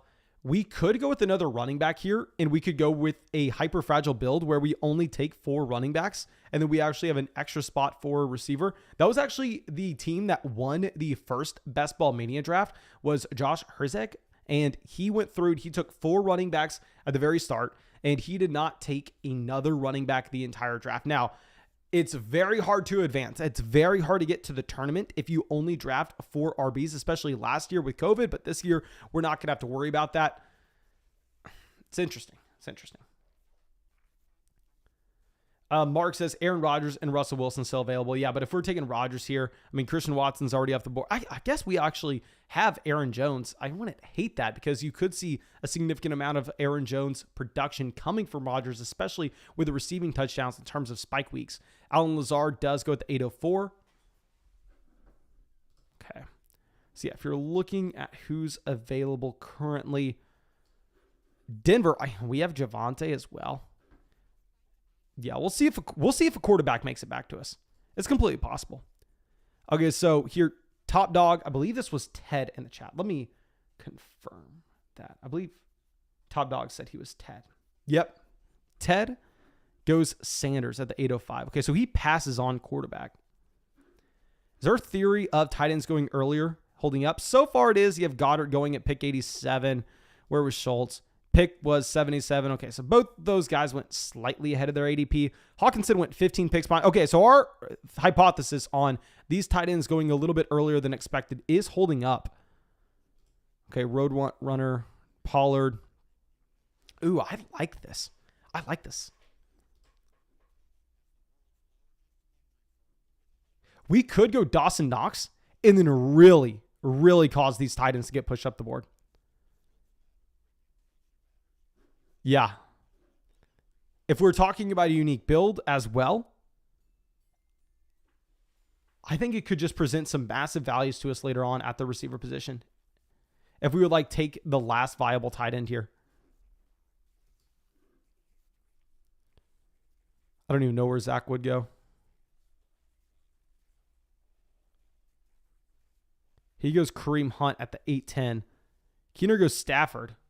Okay, we're not taking Dawson Knox. I was trying to bait someone into taking Dawson Knox. We're not doing that. Don't worry about that, guys. Don't worry about that. I think we have to take Russell Wilson. Russell Wilson has an ADP of 75. We're getting a pick 96. We are making a bet with the Denver Broncos offense with Javonte Williams. I think we go Russell Wilson, and then we take Chris Olave. Y'all know I love me some Chris Olave. Of course, we don't like it as much now that you have Jarvis Landry coming over. But Chris Olave was a wide receiver that had an elite production profile back in 2020 with top-end wide receiver talent on that Ohio State roster. Just scroll through real quick, make sure we're not missing anybody. Yeah, I think we need a receiver. I need to continue to stack these rookie wide receivers on a team that has an injured Godwin to begin with. But yeah, let's do it. Dawson Knox goes off the board. Yeah, we can't do that. I think when we were so behind the 8-ball at receiver, especially if we wanted to go with Russell Wilson there, we have to take Chris Olave. We can't get cute with it. Okay, so Mark wanted us to go through, and he wanted us to take Dawson Knox. It would have been intriguing. It would have been interesting to see how the rest of the draft would have played out. I think our team would have just been bad, though. And for anybody who's just now coming in, let me show everybody the draft board. I actually liked the draft that we did earlier a lot better. And I think that's going to be our main strategy at this point in the offseason. Trying to mix it up here a little bit. And instead, we try to go 3 running backs. Taylor, Jones, Javonte to start us off. Since then, I am fine with how we've kind of come back from it. Like, especially with the Amon-Ra St. Brown selection at the 701. Here, I was debating if we should have instead gone with Kyler, as Kyler had fallen about 10 picks behind his ADP. But now that we were able to get Wilson at pick 96 at the 8-9 turn, I'm a lot more confident with our decision to go with Amon-Ra St. Brown here in the 7th. So in a vacuum, I think it's probably bad to pass on T. Higgins in favor of these 2 running backs. I think we should have probably gone Higgins here and maybe would have gone with Jonathan Taylor, Aaron Jones, T. Higgins to start off. But we'll see how the rest of this draft goes. We'll see. I don't think this team is dead by any stretch of the imagination. Okay. So Russell Gage, Michael Gallup at the 906, the 907. Now that we have 4 wide receivers as well, kind of fine seeing these wide receivers go off the board. Of course, we still need to bring in more talent, but it's not like we're dead. Okay, Derek Carr goes at the 908. I believe Top Dog has gone through and built a triple stack. Let me go through and check this out. Yeah, so you have, I believe, Devontae Adams in the 1st, Darren Waller in the 4th, Hunter Renfrow in the 7th. Not a big fan of Hunter Renfrow, but if this is your game plan, you got to take Hunter Renfrow. Going Renfrow in the 7th, getting Derek Carr in the 9th. I did something very similar yesterday. Yesterday morning, I think we probably paid, I think we did it from the 112. So we paid a cheaper price on Devontae Adams, but we paid a little bit more on Darren Waller. I don't even think we were able to get Hunter Renfrow on the team, though. Okay, Trey Lance goes to the 911. Okay, so once we take Wilson, we're kind of hoping that these quarterbacks begin coming off the draft board. Marquez Valdes-Scantling at the 912. BC says, is it worth taking Miles Sanders in the 6th round this year? Not a fan of taking Miles Sanders in the 6th, where Miles Sanders went here in the 8th round. Completely fine with it. Now, if you're in your just regular redraft format, I would say that you are going to get Miles Sanders going earlier. He probably would be going in about the 6th round, but you would have guys like A.J. Dillon, Josh Jacobs sliding up a little bit from there. Jameson Williams goes at the 10:02. Okay, let's pull this up. Singletary sliding. Where did James Cook go off the board? James Cook went at the 9:10. Ramondre Stevenson at the 10:03. Okay, how many picks are we away? We're 8 picks away here. Looking at the builds.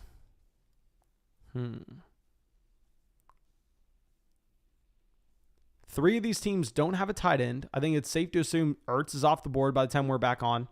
Yeah, because Ertz is already behind his ADP. Alexander Madison goes at the 112. Love that value on Alexander Madison. I mean, if we're talking about winning $2 million, what happens if Dalvin Cook goes down? If Dalvin Cook goes down, you have Alexander Mattison legitimately as a top 3 running back in fantasy. Okay, Ted on the clock, top dog. Goes Devin Singletary as his 3rd running back. I need to bring someone on the channel just to explain Michael Pittman to me.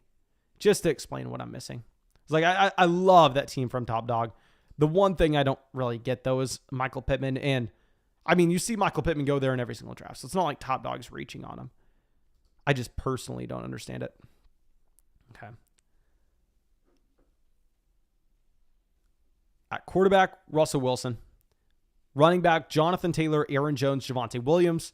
Wide receiver, Chris Godwin, Drake London, Ahmad-Ra St. Brown, and Chris Olave. Okay, so Chase Edmonds goes to the 10:07. Probably in a good spot to be in. If we were to take Deshaun Watson, I think this is a pretty good team to take him on, where we have Russell Wilson to cover up through week 9. So if Watson, actually no, Watson has a week 9 bye as well. That is one thing I need to get a lot better about. Just checking the quarterback buys and checking the tight end buys. I don't necessarily think we need to be looking at it. Okay. I guess Galladay is the only receiver we can't take. You know what? We're going to go Galladay, and we're probably going to have a massive reach on another wide receiver. Yeah, we're reaching 11 picks on another guy. But the thing is, we need to start beginning to bring in these Denver Broncos pass catchers. So we're going to go Kadarius Toney. Like I said, I don't really care about the bye weeks when it comes to the wide receivers and the running backs. But when we're going to be looking at the bye weeks for we have so many week 9 buys, though. Look at this. Russell Wilson, week 9 bye. Javonte Williams, week 9. Kadarius Toney, week 9. Tim Patrick, week 9. George Kittle, week 9. Week 14, Jonathan Taylor, Aaron Jones, Drake London, Chris Olave. Okay, these bye weeks aren't stacking up the best, but it is what it is. I think as long as we make sure to remember, we are not taking another quarterback on a week 9 bye or another tight end on a week 9 bye.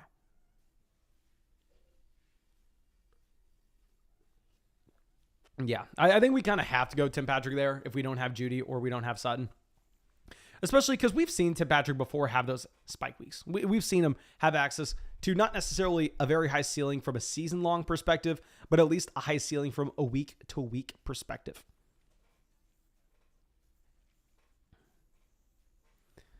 Okay, and Gesicki at the 11:07. I don't even know what we want at this point. These tight ends have gone off, kind of like we predicted, though. Watson goes to the 11:08. Love the Watson pick. Like, I think I would have possibly tried to make an argument for Watson if it wasn't for him having the same bye week as Russell Wilson. Because once we take Wilson here, I'm only taking one more quarterback.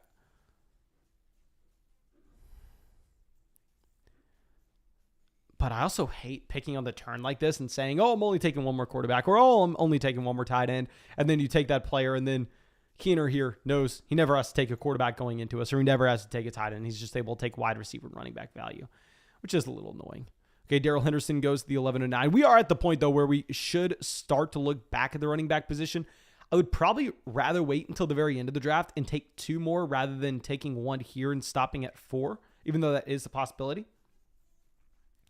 Top Dog says, can't resist Watson there. Man, you're getting Watson like an entire round after his ADP. I completely agree with you. I mean, going Watson.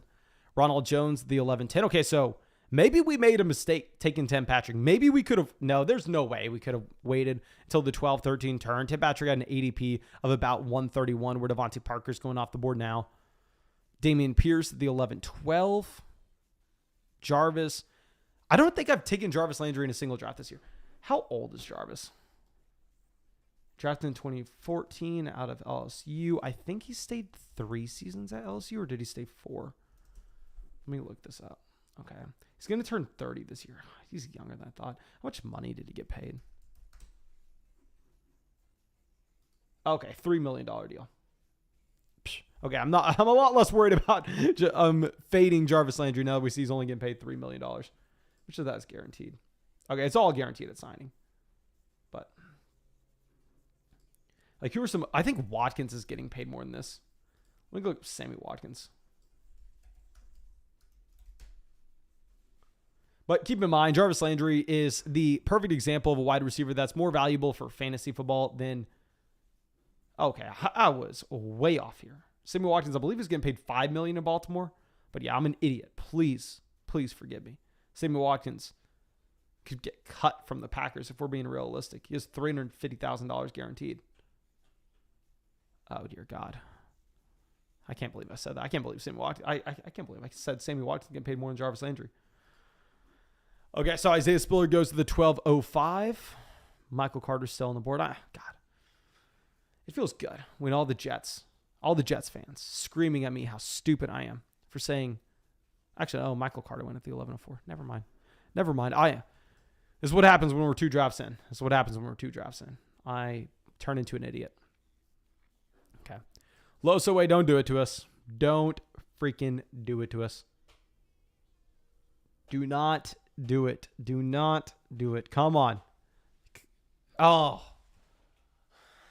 He takes Alberto. Alberto would have been the perfect pick for us here. Our second tight end. We wouldn't have had to worry about tight end the rest of the draft. That sucks. I think maybe I'm getting dynasty fever. Quarterback could be interesting. I mean, these guys have fallen so much past their ADP. You have Tua. George Pickens goes to 12-10. Freaking kidding me. Hunter Henry goes to the 12-11. We are going Irv Smith Jr. I just love me some Irv Smith Jr. We're taking him here. And I hate to say this out loud. I hate to admit it, but we're probably done taking tight ends. Unless we get a ridiculous value at the tight end position, we're probably done with it. Beyond this, I'm probably reaching on David Bell. The thing is, I am just hesitant to continue to bring these rookies on when we have Godwin missing the beginning of the season.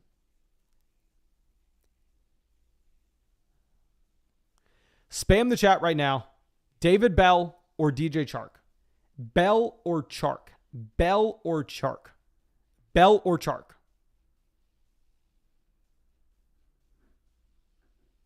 I really wanted Alberto, but it didn't happen. Okay, it looks like nobody's spamming the chat. Thomas says Bell, first name I see. We get a ton of Charks coming in.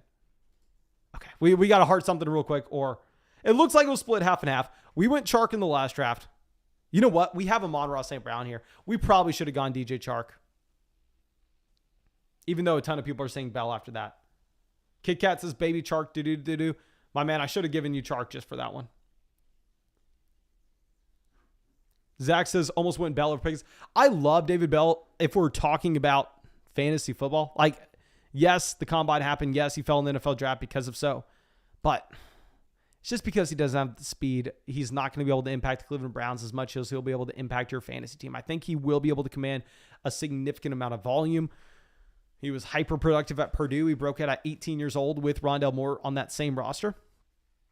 And I'll say, Zach, I would definitely prefer Pickens over David Bell. I would prefer Pickens over David Bell. Okay. You have Ryan Tannehill, Matt Ryan going at the 1303, 1304. Yeah, I guess I'm just off of Matt Ryan. That may be it. We need to figure out what quarterback I could end up going with late. You know who my most quarterback drafted is probably going to end up being? We are probably going to end up with Jameis Winston as my most drafted quarterback on Underdog.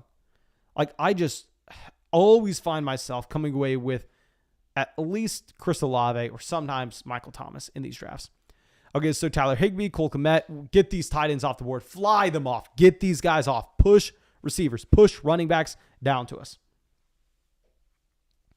Jan says, I think Bell is the guy, not overly athletic, but he just gets balls 100%. Like, he's going to be stepping into that Jarvis Landry role. That's what I was saying earlier. I tried using the Sammy Watkins example. It clearly wasn't that good, but instead, if we go through and if we look at Marquez Valdez-Scantling as a wide receiver that's able to just get paid by the Kansas City Chiefs, because when you're that elite level athlete, you bring so much value to your NFL team because you can stretch NFL defenses and you can provide space underneath for wide receivers like David Bell to be able to soak up the volume. It's a lot harder to replace that field stretching speedy wide receiver than it's going to be able to replace that slot option, which is why you see those players like Amon-Ra St. Brown, like David Bell falling in the NFL draft when they post horribly bad 40-yard dash times. I will say the 40 matters a ton at the running back position. It actually matters at tight end as well, which surprised me with our research, but wide receiver is kind of whatever. Okay. So KJ Osborne goes at the 1401. I don't even know what we are going to be looking at on the way back around. Yeah, I hate this team. I freaking hate this team so much. So let's go through and grade this. I would say at quarterback, Russell Wilson, and then a mediocre quarterback too. I'll give us a B. Maybe a B. We'll give us a B minus. Let's go position by position here. We're going to have Russell Wilson and a quarterback like Justin Fields, Trevor Lawrence, Jameis Winston. We're going to have someone in that range. I think we probably have a B minus at quarterback. Running back, it's hard to give us anything but an A. We have Jonathan Taylor, Aaron Jones, Javonte Williams. We have an A at running back. I'd say we probably have a B plus at tight end with George Kittle, Irv Smith. But then like a C or a D at wide receiver. Godwin, London, Amon-Ra St. Brown, Chris Olave, Kadarius Toney, Tim Patrick, David Bell. Like Dynasty, I like. Dynasty, I like it. But best ball, I'm not necessarily sure. Mark says, thoughts on taking Kittle over Juju earlier this draft. I think I'm fine with it because if we would have gone Juju over Kittle, I'd also have to be taking a third tight end in this draft room. And I feel like these tight ends did get pushed up the board. Like every time we pull it up, it seems like there really aren't available tight ends at the very top because that team went with Kelsey as well as Mark Andrews at the very top. So I'm fine in this draft, in particular, going Kittle over Juju Smith-Schuster. Dylan says, thoughts on my draft drafted at the 111. Let me make our selection the 101, my man, then we can definitely go through and highlight that draft. Will Fuller goes at the 1405. Yeah, I guess we're probably coming away QB here. Indy has Lamar Cousins. I'd be surprised if they go with another one. I'd be very surprised if Dab goes with another. They have Hurts, Kyler. Rob has Allen Prescott.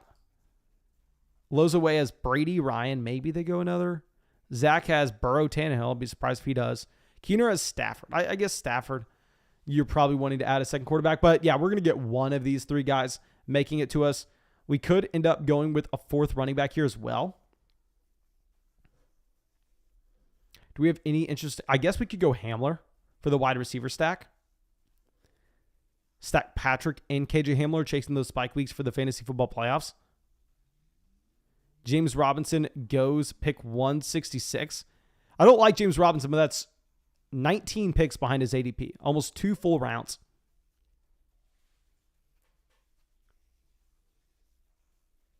Okay. Keener. He goes, God. Y'all know how much I hate Justin Fields. Y'all know I've been the world's #1 Justin Fields hater for a long time now. But his ADP is 133. We're on pick 168. Players just simply do not fall this far in underdog drafts. Probably going Justin Fields. Raheem Mostert, I will never draft Raheem Mostert. Very similar to what we were speaking on previously with Courtland Sutton. I don't care if it's the 18th round and I have 0 running backs on my team. I'm not taking Mostert.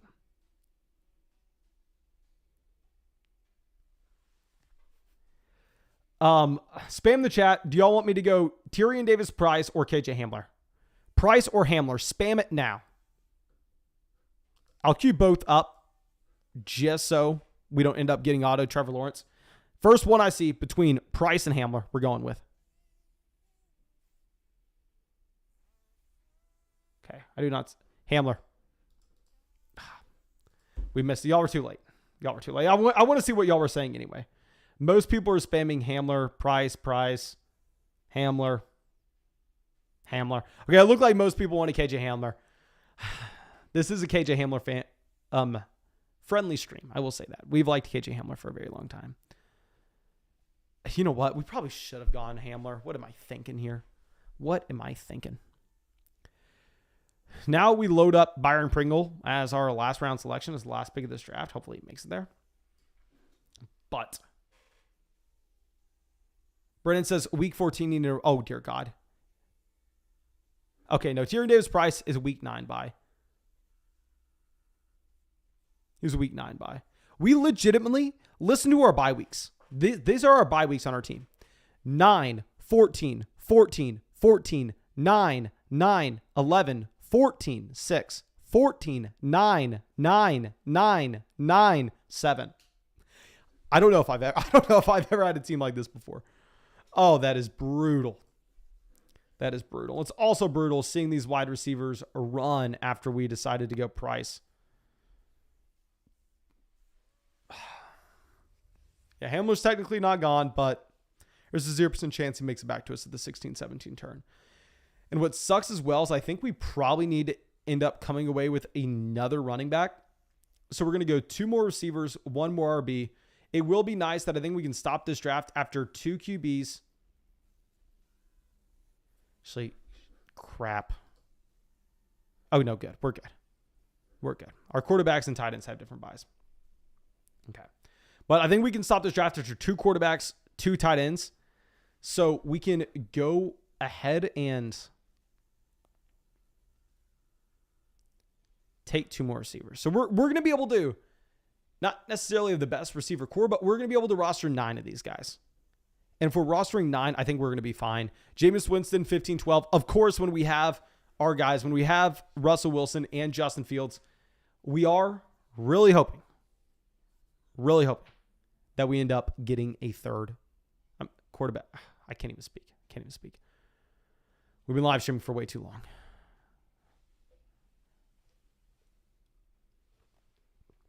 Okay. Oh, yeah. Real quick, let's go through. Let's check out Double D's draft. Again, I'm sorry. I'm all over the place. Mixon, 111. I really like it.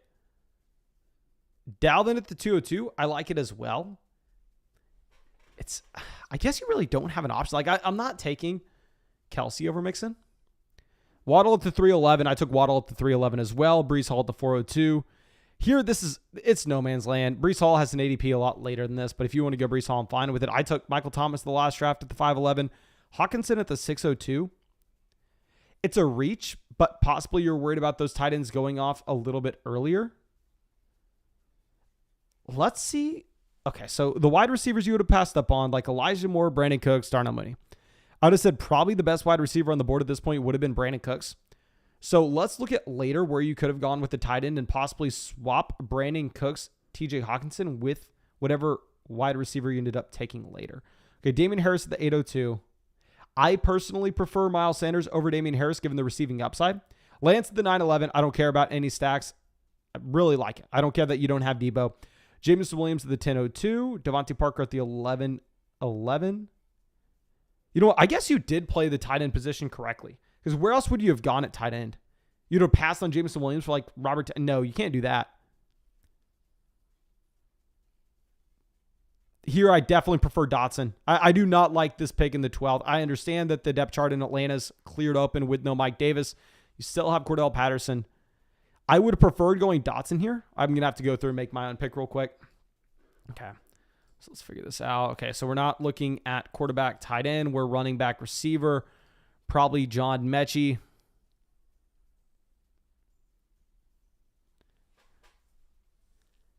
Oh, we can't. You know what? Can we even take it? Yeah, I guess we can take another rookie wide receiver. I don't know if we have another option.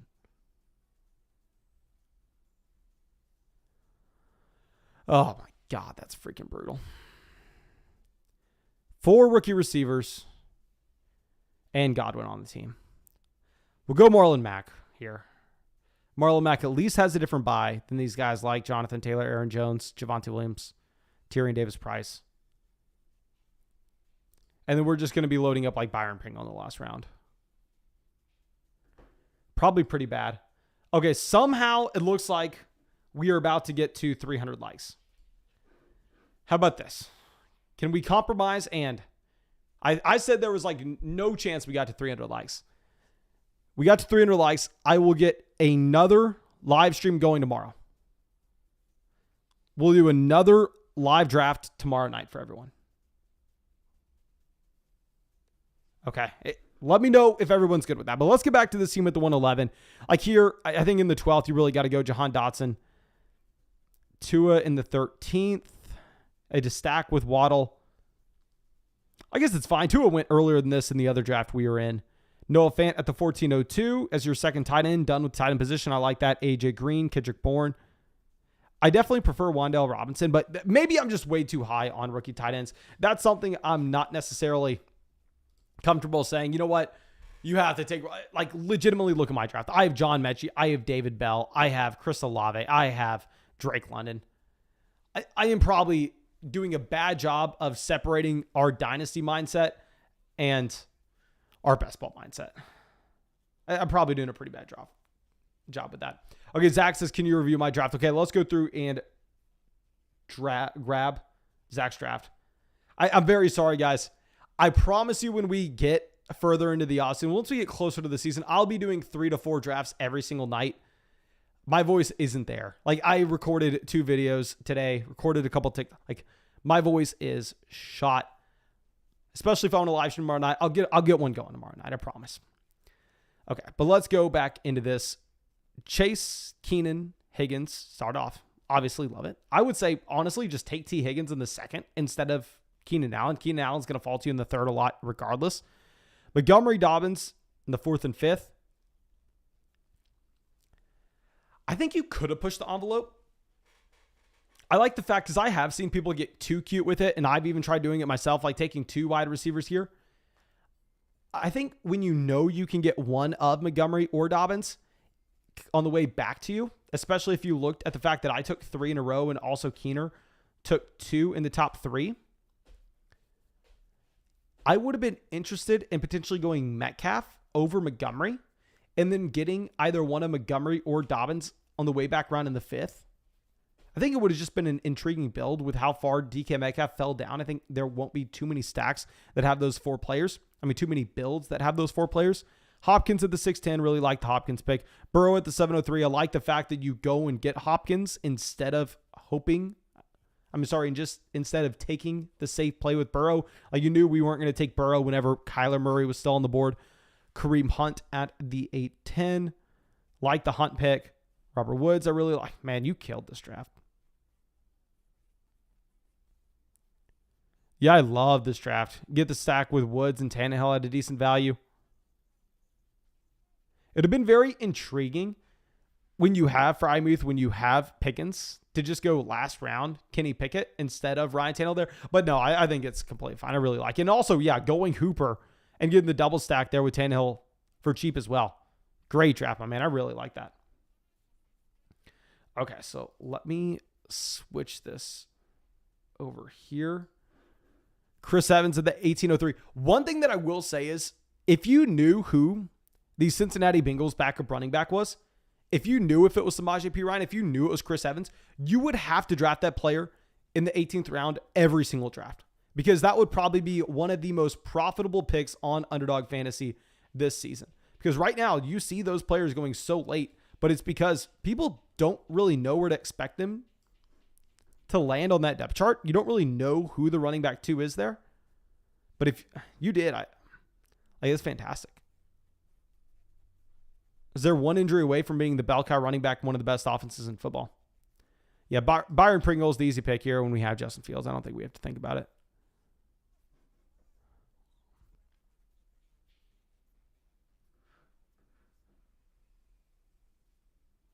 Joel says, hey, what diet are you on? I'm trying to get as small as you.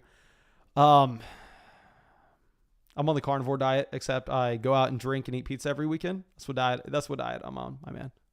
Okay. Okay, so let's see. Danny Gray goes. I don't even know who this man is. I don't even know who Danny Gray is. Going at the 1807. Velus Jones goes here at the 1808. A wide receiver that's just a field stretching option in Chicago. Like, I understand taking him in the last round as someone that's not going to be on too many builds. Is Daniel Jones really going undrafted in this league?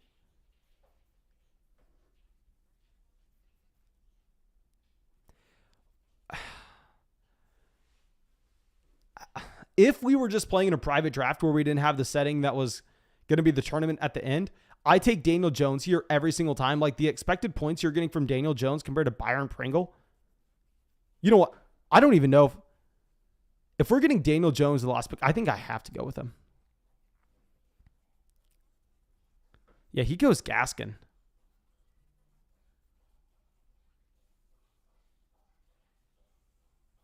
Pringle, week 14 by how many?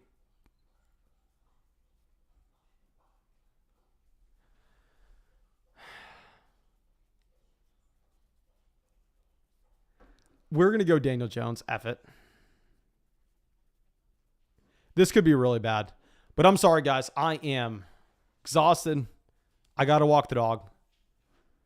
We are going to call that a draft there. Of course, thank you so much for being a part of the flock, supporting the channel.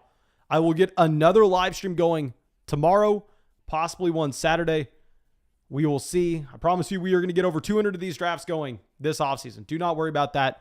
Thank you again. Go sign up for Underdog Fantasy. If you want to be in a draft with us, go use promo code FLOCK. You also get our 2022 rankings. You will get our draft guide and everything of the sort. Thank you again. Hope you have a great day. Hope I get to see you tomorrow.